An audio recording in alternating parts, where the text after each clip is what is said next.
হে friends, good morning.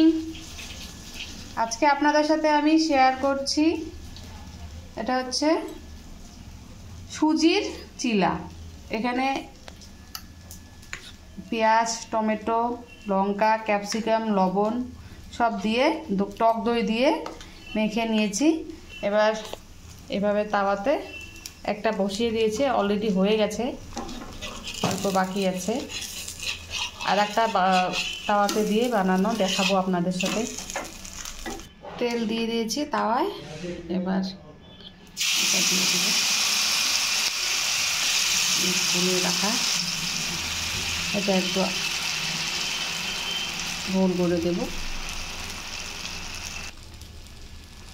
গোল করে দিলাম। এটা এক ফিট হবে, তারপর আরও অন্য ফিট। এই যে এগুলো এইভাবে ভেজে নিয়েছি।